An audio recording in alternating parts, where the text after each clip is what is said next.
I remember I had a debate with an Israeli spokesperson who said, "You're wrong about Israel. Come visit Israel and we'll show you the truth." And so I said, okay, I'll see the truth for myself. I went in 2016 and wow, it was a transformative, life-changing trip. Everything that I thought I knew was actually much worse than I had even thought. I spent 4 weeks traveling all across the West Bank, small villages, refugee camps. I stayed in the Balata refugee camp, Aida refugee camp.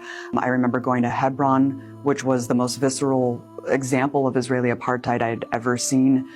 And then, of course, going into the borders of 48 was just the absolute dichotomous opposite. I mean, you know, spending several weeks with Palestinians, hearing their hearts poured open. I mean, the most beautiful, welcoming, gracious people I've ever met in my life.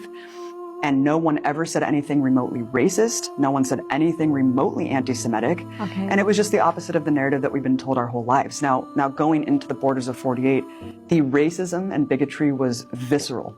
It was palpable to the point where I couldn't even bear to be there for more than a couple hours. I mean, I didn't even want to spend money there because I was so disgusted. Okay. There's a reason why Americans are not shown what Israeli society thinks and believes on camera. Okay. We're only shown a very sanitized version of what Israeli society thinks and believes because they handpick spokespeople with American accents to speak to Americans. And, you know, I went around Jerusalem for a few hours and interviewed Israelis, and the results were quite shocking.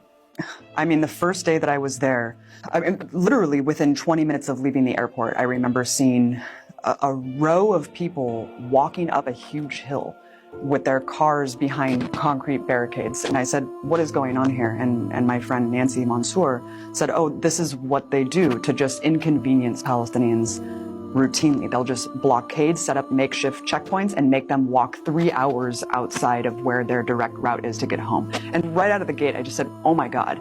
A couple minutes later, we saw an ambulance at a checkpoint where they were pulling out a person who was probably bleeding out. I mean, someone who needed immediate medical assistance, and they were checking the ambulance. I mean, we know what they do. We know that they deny Palestinians medical care. So that's what I saw within the first couple hours of being there.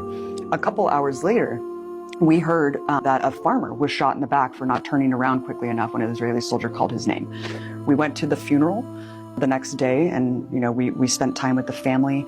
As we were leaving the funeral, Israeli soldiers had set up another makeshift barricade right outside of the house and started tear gassing and shooting rubber bullets at the funeral goers. And I just could not believe what I was witnessing firsthand. I mean, the stories are endless of just being there a few weeks. Going through Kalandia checkpoint, there was an elderly man with arms raised walking toward the security gate, and they just opened fire.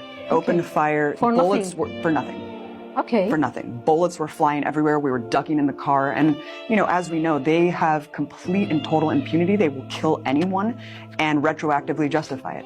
And so at that point, I just realized if they killed everyone in this car, it wouldn't matter. My government would do nothing to fight for my life or accountability for my life, as well as the poor Palestinian man that they were opening fire on.